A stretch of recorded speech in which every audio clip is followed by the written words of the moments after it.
This is Static. When Gear and I aren't fighting bang babies, we like to listen to the Geekcast Radio Network.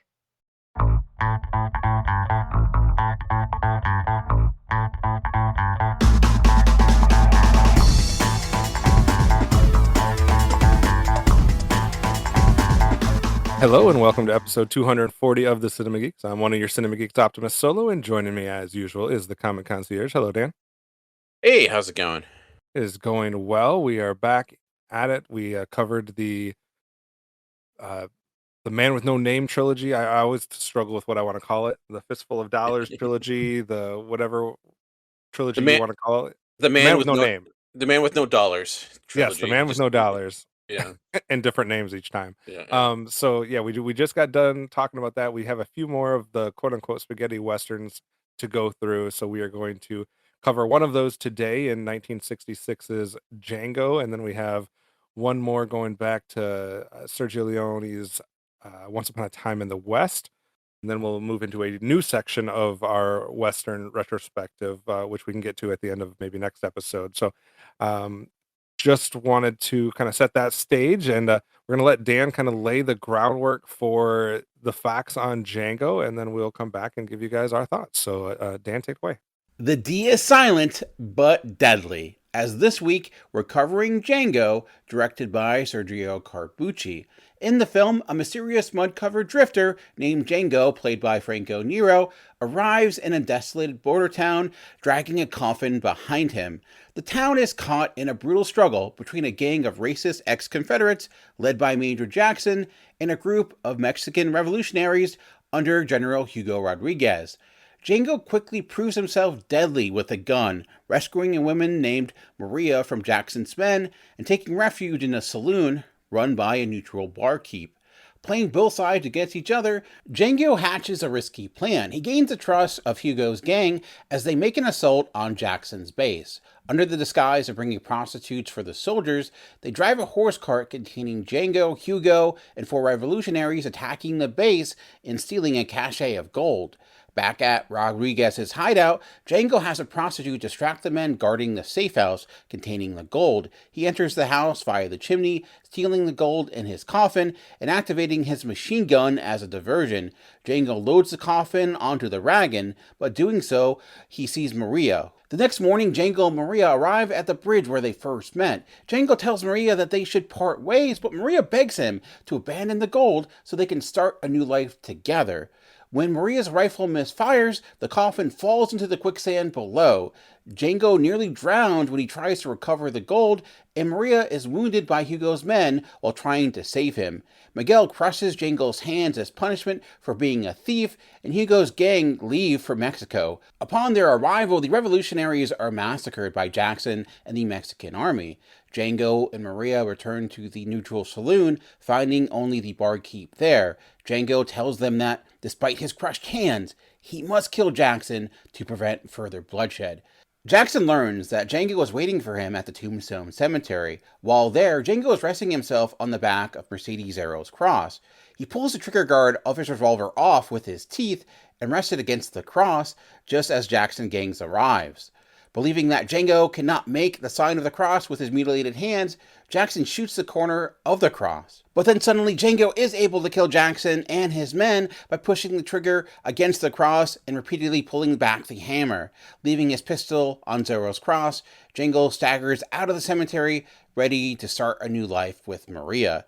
Django pushed the genre into a darker, more violent tone than even Sergio Leone's films. The film's violence, especially the ear-cutting scene and hand-crushing torture, were considered extreme for its time, and it was banned and heavily cut in several countries, including the UK, for years.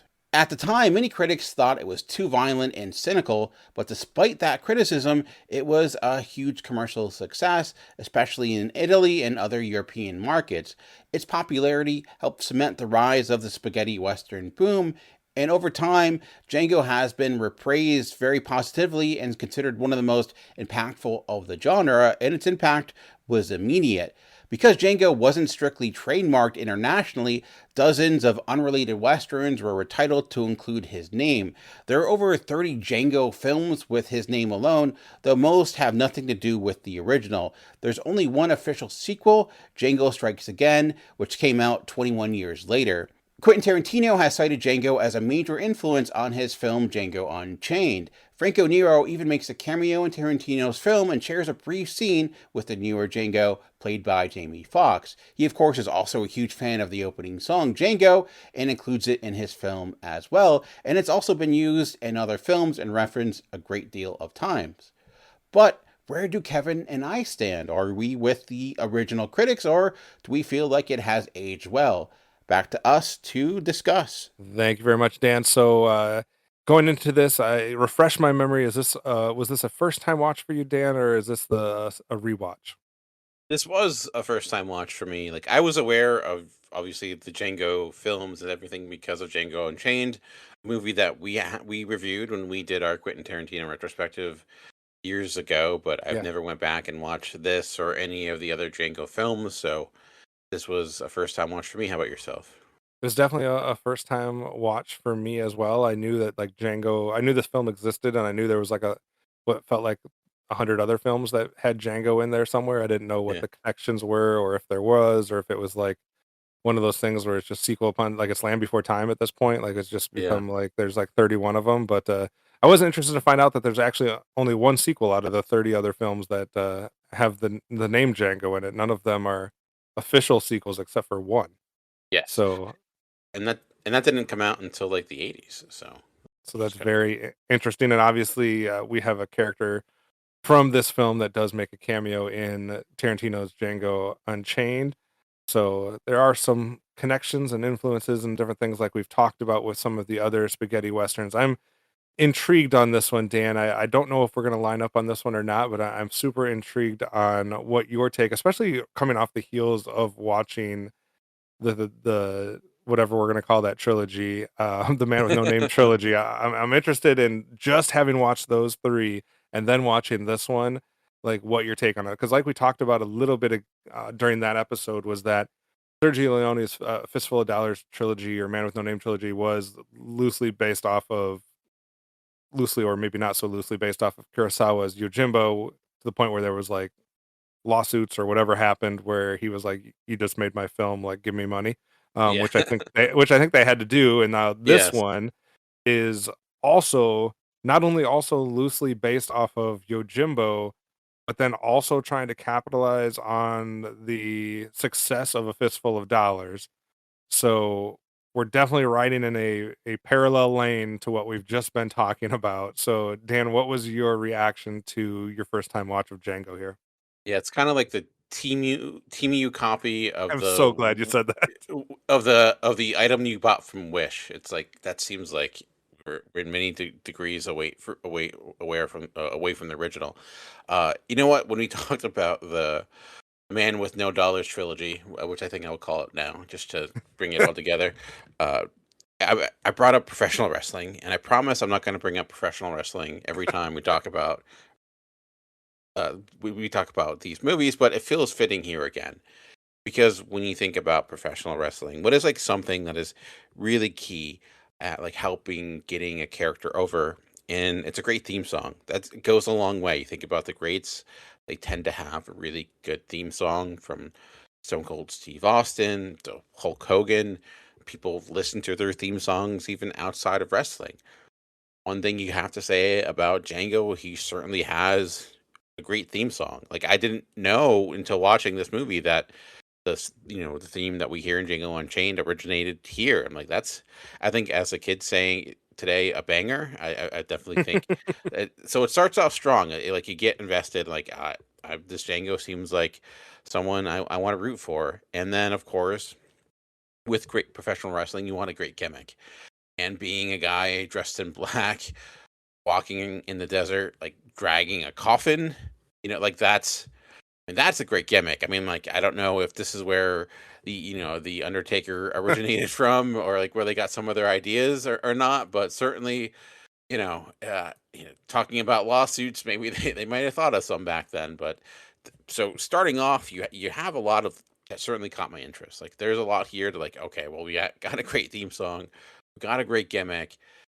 Clearly, as you mentioned, like the links here to what they're doing here when it comes to borrowing from the Man with No Name trilogy. It's clear. Like Franco Nero definitely is clearly inspired by what Clint Eastwood did.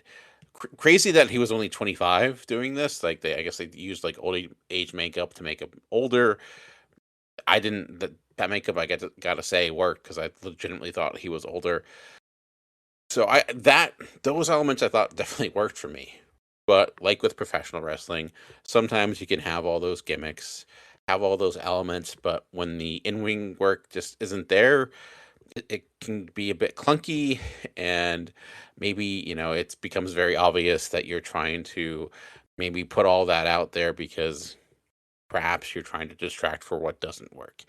And like ultimately, I had a good time here. Like I think this is certainly like exploitative. I could see why Quentin Tarantino would love this type of thing. Like you certainly see so many elements, not just from Django, but like, oh, okay, I'm like, that's where he completely got that scene.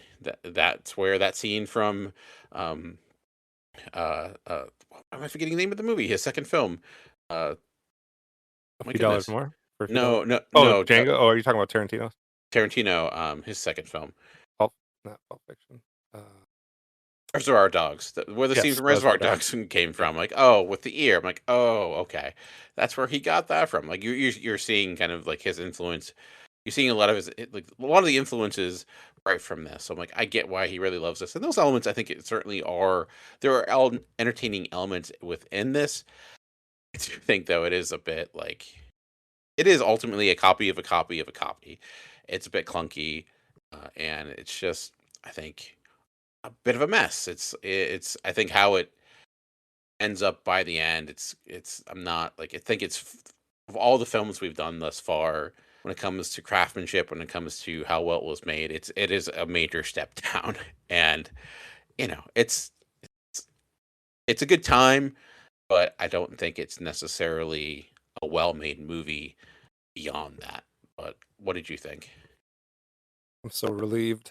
I thought for sure that you were going to be like, it was going to be like a time where you're just very different. Like we separated a little bit, and you were going to sing the praises of why this has like a 95% on Rotten Tomatoes and like all the influences, and I was going to be just like the uncultured swine here that was like, I I love your professional wrestling analogy, and I would take it this step further. Like when we talked about uh, before with the Man with No Dollars trilogy, which I'm just gonna keep with that as well.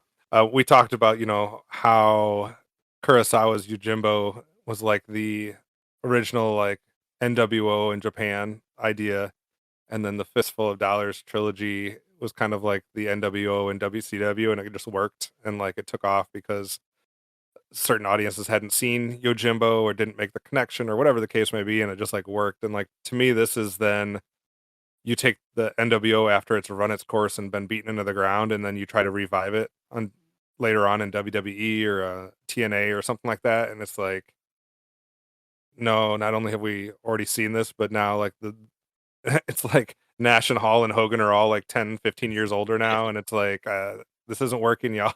Like, Yeah. or something like that. It's like the WCW or WWE, then it turns into NWA or TNA or like one of those, and it's just like I don't know, guys. This is like I get that the wrestling ring's in the high school gym now, but it just doesn't have the same effect. I agree though, like it does have some elements, like especially at the beginning, like obviously this has a crazy score, like soundtrack or whatever. Like there's a lot to it. Like it's pretty uh complex. Like I know that there was like a soundtrack that was dozens of tracks, right? Like so you have the music part of it. At first I was like, okay, like I'm gonna give Franco Nero like the shot here. He at the beginning, like seems like he's going for a little bit of the same that we got with Clint Eastwood, but I'm like, it's a different person. Like, let's see how this works. You're right. He's carrying like this coffin, dragging it through, which seems really weird when it comes to all of that. And so I was intrigued at the beginning, but man, does he come across in the end as like the Kmart version of Clint Eastwood, like, or the Shopko version of Clint Eastwood, or the Timu, like you said. Like it's just like no offense to Franco Nero, but like he didn't hold a candle to what we got with Clint Eastwood. Like there's just the it factor for me was missing. So that was for the first part. And then like the second part, like I get like we had a similar situation in the Fistful of Dollars trilogy where Clint Eastwood is wearing like a metal plate, and then we compared it to like the Bret Hart and Bill Goldberg situation. Yeah. Then in this one, they're like, screw that. We don't just want a metal plate. We're gonna open up a coffin and have like a machine gun, like a stationary machine gun that we're just gonna use to blow everybody to like smithereens. I was just like, I didn't, I wasn't expecting those types of gimmicks here when we went back to like these quote unquote classic like westerns. Maybe I was just being like ignorant, but I was like, I didn't know that's where we went with some of these, like the steel plate shirt and the machine gun that we're pulling out of coffins. Like I didn't realize that. I thought it was mostly just like gunfights at the OK Corral and like duels and things of that nature, like take your 10 paces and see who's the fastest draw and stuff like that. I didn't know they were like, nope, like you brought a knife to a gunfight type stuff all over the place. But it did make sense because he was definitely like in some situations where I'm like, well, there's physically no way you win this fight. Like, Yeah.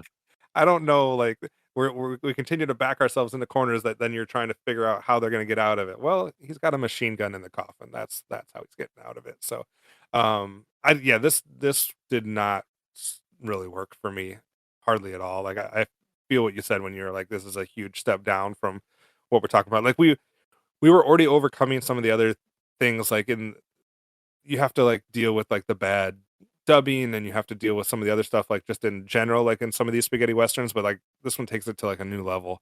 And I just feel like there's parts of the film, like you said, like it's not just that, it's just not super well either constructed or executed. Like when we get to the final sequence when he's trying, spoiler alert for Django from 1966, um when we get to the final scene when he's in the graveyard trying to steady his gun on hands that have been like, I don't even know how they're connected anymore, like with his fingers and stuff. And they spent so much time showing how much he's struggling to like steady it even for a little bit. And then it like comes to that moment and it's just like no problem. And it was just clunky. Like the whole thing I felt like was clunky. I'm not saying that the actors did like a bad job necessarily. I don't know if they have like I don't know if he had the charisma of like a Clint Eastwood or some of that, but I don't know if it's necessarily like on the actors. I just think like there's part of the writing or screenplay like direction that's just like they're missing things. Like it just doesn't come together for me, and I, I don't know. Like by the end of it, I was ready for it to be over. Well, I think I definitely enjoyed it more than you because I like I did have a good time with it. Like the him pulling out the machine gun. It's interesting, you like because like that I knew about because it was like when I watched it, it was on the poster. So like Okay. I like it kind of that was ruined for me for because of the poster. But did any part of you think, wait, is this a time travel movie? Like any part, like it was like because just for a second, I'm like, wait, what? Because I know like machine guns existed at that time, but like to like that extent, I was like, that's seems a little far advanced, but I guess it does like line up time wise. But did any little part of you think, are they going to go with time travel? Because like it does seem like maybe that's how they're going to try I to play a little didn't. bit. That's a good thought. That's a good thought. Like I didn't think that at first. The thing that I kept coming back to, and I'm not saying I didn't have fun with it. Like it's one of those that you have to just like allow yourself Mhm. to like not take Yeah. serious. But at the same time, I kept waiting for what's those guys' names, like Servo and like the Mystery Science Theater, like 3000 or 2000 guys. Oh Like yeah, I was wanting them to be on the screen giving me yeah. commentary as this nonsense continued. Like it was kind of on that level. Like this is like a dollar Western movie that you pick up in the bin at Walmart or Kmart and like you just throw on for crappy movie night. Like you can have fun with it, but I feel like it's more fun to like not like I felt like it would have almost been better if they knew that they were like just be a spoof. Like just be a spoof off of the other one, but they're clearly not doing that. They are taking themselves seriously. They are trying to execute something that is on par with the Dollars Trilogy and all these other things. But at the same time, I was like, this is one that I'm not much of a drinker, but this is one where like in college you get a bunch of your friends together and you have some drinks and you just make fun of it while you watch it. Like that's kind of like where I was at with it. Makes sense. There were things I did appreciate. Like I did think some of those action sequences were like well put together. Like and some of the set design, even like the it utilizing like using that stark red. Like, obviously, you see like the it seems like pretty much like the KKK comparison, but instead of white using red, I thought like that imagery was was like did stand out. And then when he does actually bring out the crazy machine gun and how that worked, I thought that scene itself was impactful for me. I did like it was like I said exploitive, and I certainly like I mentioned, I thought like I see why like this was Tarantino watching this and like thinking, okay, well, I'm making this movie one later in my life for sure. Where like honestly, where it started losing me was actually after that, and like kind of in the second half, in the final third, where we, they go in, they kind of do the Trojan horse with the ladies, and they invade the base, and you're like waiting for him to like, obviously he's going to double cross them, and we get the scene where uh, he brings up, and we haven't really got much into the plot, but like he brings up there he has this kind of weird relationship with this one woman who we meet in the beginning, who is kind of caught between the worlds like he is, and you think maybe like they're going to have this relationship, but he brings up someone upstairs that he uses as a distraction, and this we have the scene that like plays out for such a long, almost like they like needed a certain runtime, and we watch every bit of it as he like slowly, meticulously does bring the coffin down from the upstairs like to the bottom, and like I guess I some ways appreciate just like the fact that they're like we're gonna show you that he did do this like in every little bit of it, but I'm like could we just you know maybe just do one or two cuts here, like it's just like every we're gonna nope we're sticking with this from the beginning to end, and and I get it if it was like that scene had any sort of tension or humor, but it didn't at all for me. So it just that's where it started to lose me a bit. And then we go through all that, and we're going through all this, and we get through.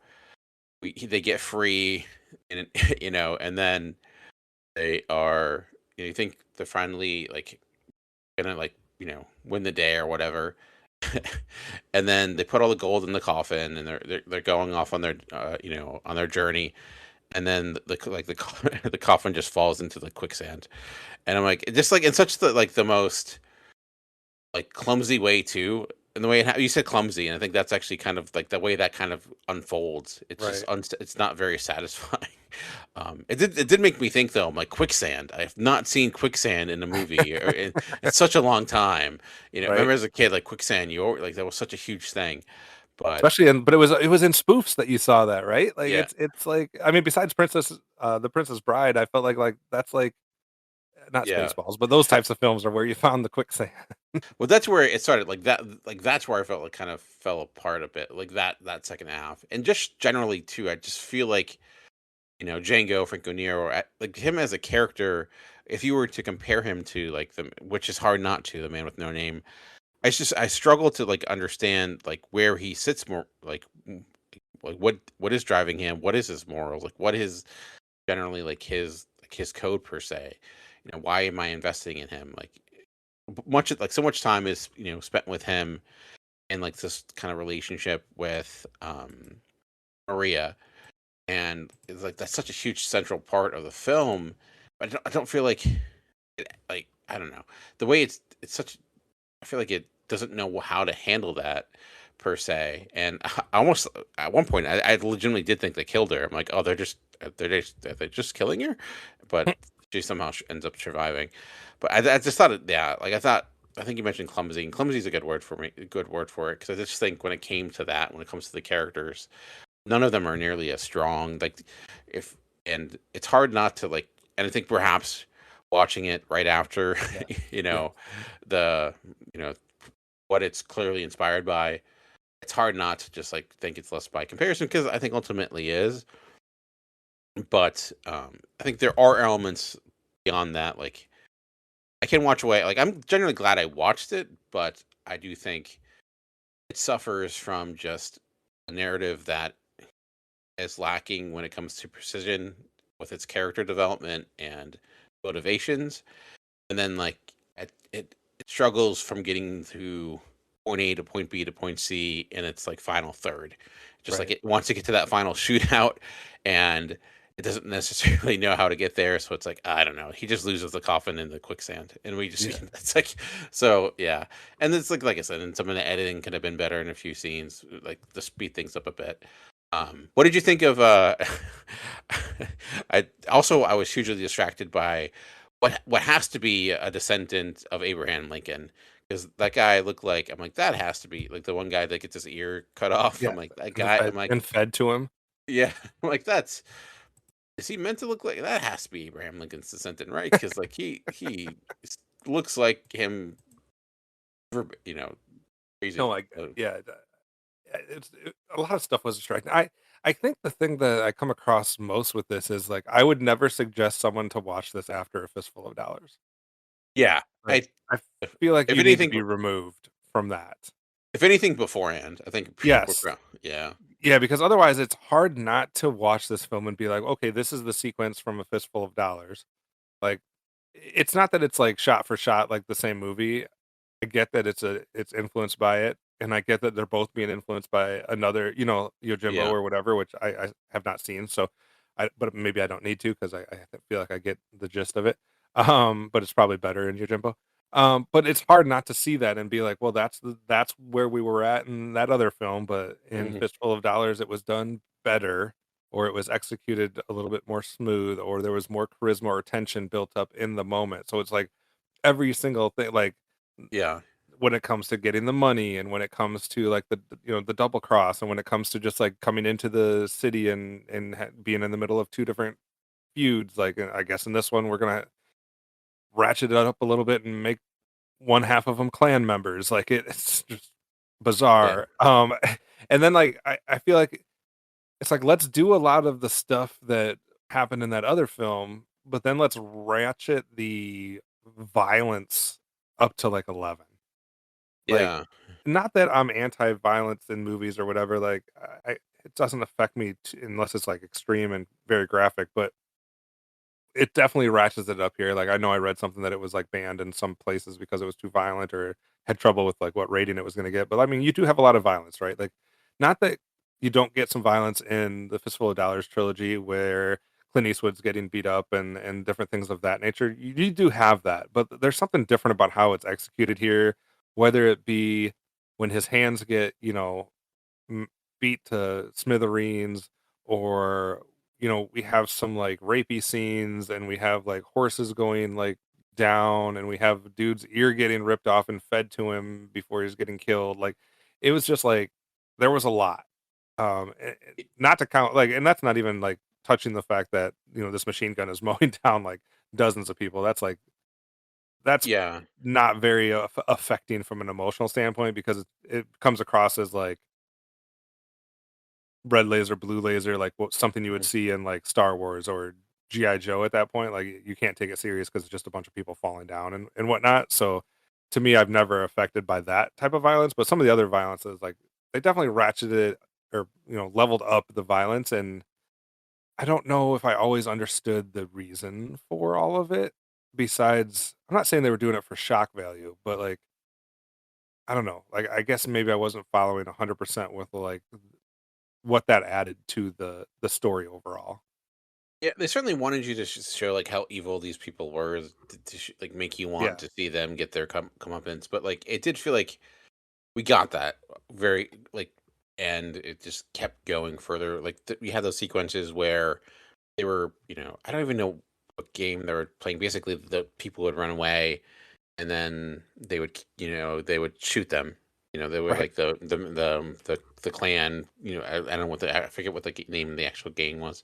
Um, and they did it, and they kept doing it, and it just kept going back to that. Like, I feel like we got it, and then they just kept pushing that scene further and further. And I felt like you didn't need, like, once you establish what they were doing, at some point you're just reveling in that violence. You're not like you're you're not judging those characters. You're trying to exploit that violence for your own gain. And Yeah. so, like, that's kind of, again, like, that's where it gets a little icky. Like, again, we're both Tarantino fans of his, and I feel like he, in the sense of, like, I do think he treats violence, and, like, people complain about the way he does violence sometimes, and I think there's reasons for it, but I do think typically he knows, like, when to cut the line, or Mhm. there's, at least I can point to, I feel like there's a purpose there. At times Right. here, I struggled to find it, or especially with some of those scenes that just kept going and going and going, and the fact that they kept going and just also weren't very entertaining on top of that. Yeah, yeah, yeah. So it was a combination of the two. There were scenes that did work for me, that I think that were able to accomplish both. Like, I generally think that, like, the ear cutting scene, even though it was gruesome, like, I think that scene actually did work. It did maybe go on like, the once you put it in the guy's ear, I'm like, okay, maybe we're a little, maybe that was just the actor in the moment. That could have been some, just like ad-libbing, and they just went with it, perhaps. Yeah, yeah. But yeah, uh, but yeah, I could understand. It is a good point to bring up, because if because we did not see that with, like, all the films we've seen thus far. Because, yeah, westerns have violence, but Yeah. usually it's it doesn't get to this level. So, although, like, there are some that we'll get to later in our retrospective that are known to be perhaps even more violent. So we'll see what Right. happens with those. So Yeah, I mean, and I do think there's a couple times where they come up with some clever ways for, like, the machine guns, like, placement, or how they get from here to there, and, like, some surprise things and stuff like that. But then also the same time, you're like, how easy is this machine gun to drag around in a coffin?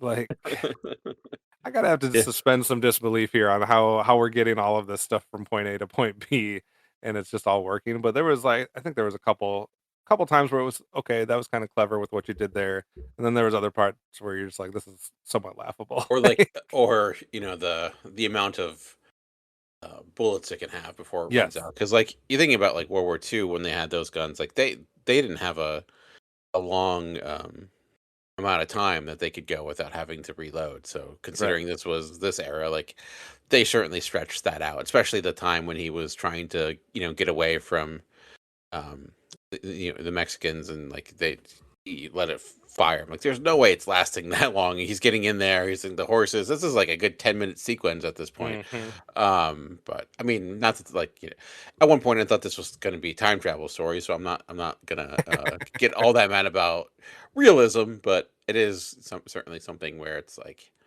this is stretching the elements of reality, but at the same time, when you open the scene with a dude in the desert walking with a casket, you're not trying to pretend that this is any type of real world. So I'm not going to really complain about that too much. So I do have a question for you. Like, I know you sent me, like, a list that had, like, I think it was IMDb or whatever, that had, like, the 30 plus Yes. Django films that have come out since then. Um, Number one, will you be watching any of the unofficial sequels, or do you have a desire to watch the 1987 film Django Strikes Again? I did watch another Django film. It was, let me see which one I watched, just because I was curious, like, how do they, what is it like compared to this one? And I Mhm. will say, let me, what one was it? Django If You Live Shoot sorry, I watched Django Kill If You Live Shoot, and which came out in 1967, which was like a year after the original Django came out, Mhm. which I think is kind of crazy, because, like, you have The Good, the Bad, the Ugly that comes out in 1966.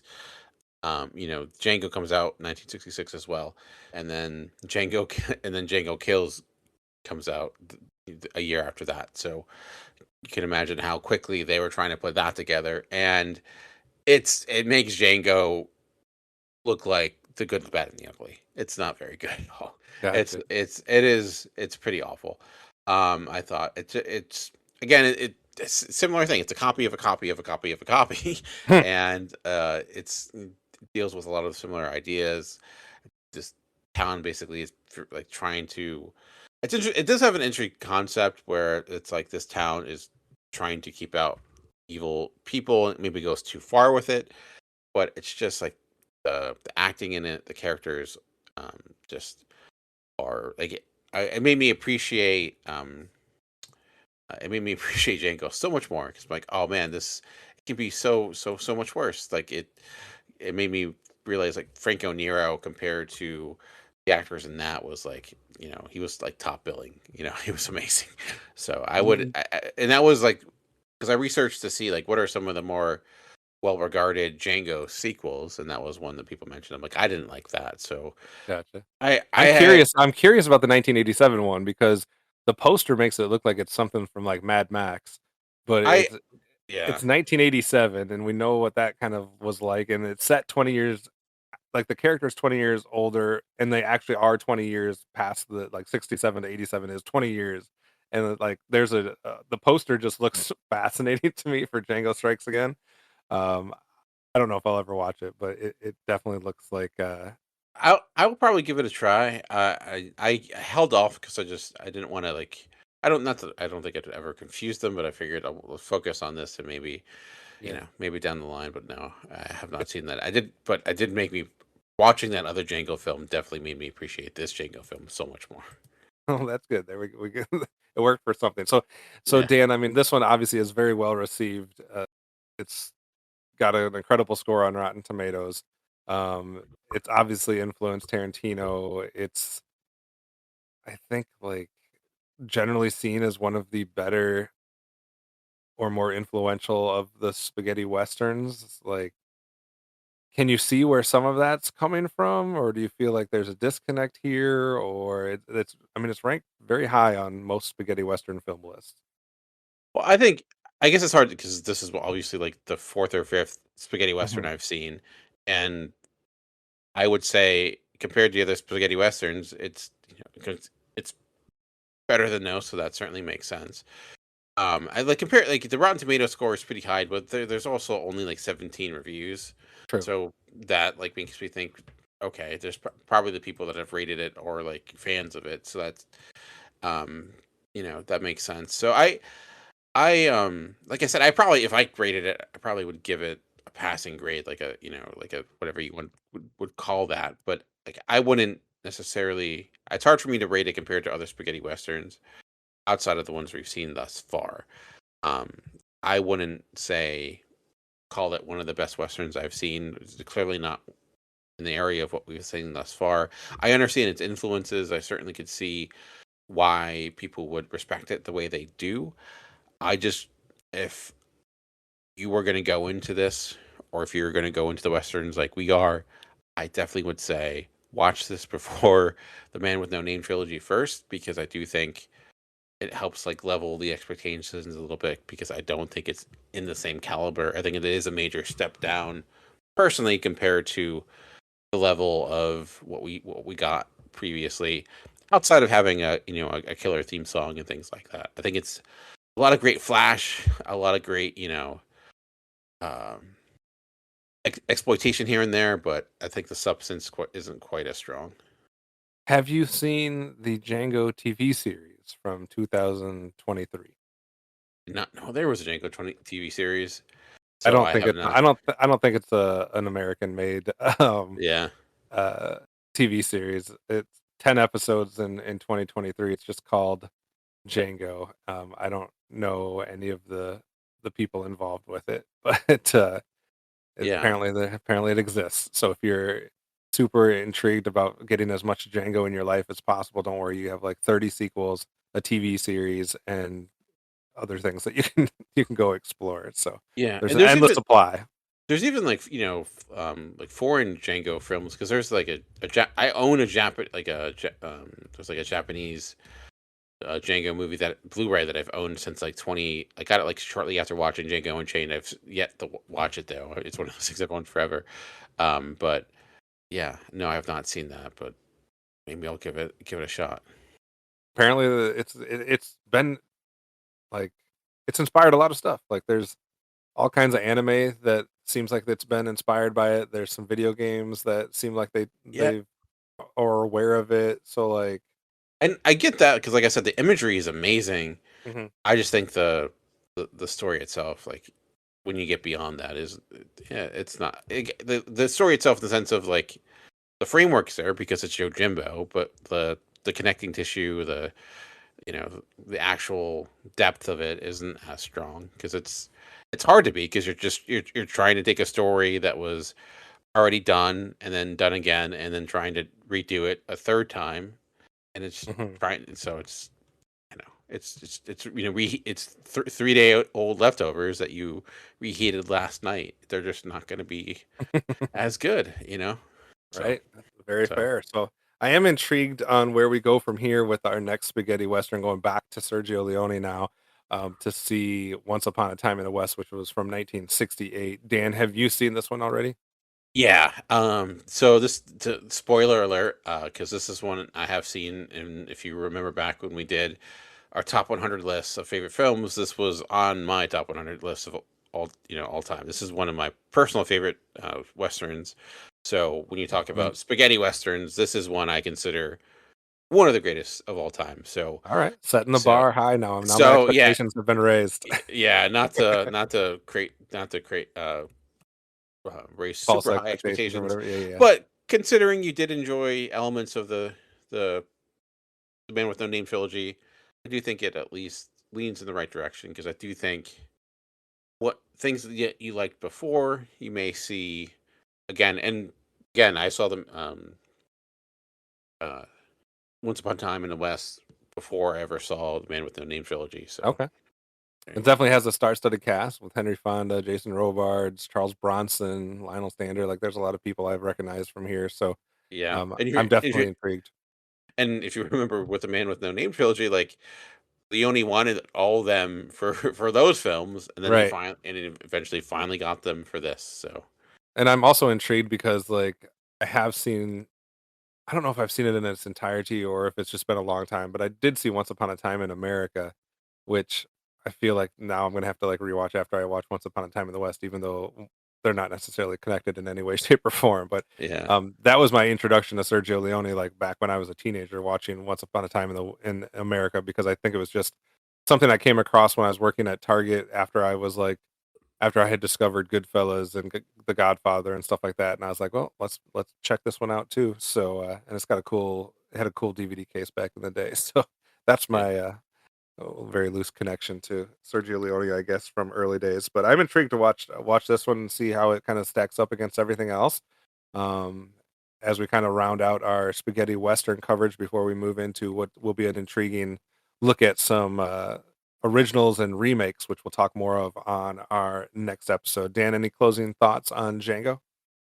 No, I got nothing else. But looking Right. forward to next week. Hopefully, I Yeah. didn't set the bar too high. So And I'll go in with an open mind here, and I think it works. In the session or in the series of or order that we've watched things that it'll be interesting to watch after these other four. So, all right, so that does it for this episode. If you want to check out more things related to Dan or myself, you can search out the Comic Concierge on most social media or Optimus Solo. You can follow us on Letterboxd.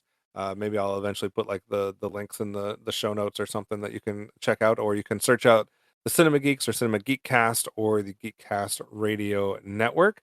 But other than that, that does it for this episode. Tune in next time for another chance to listen to more of the Cinema Geeks.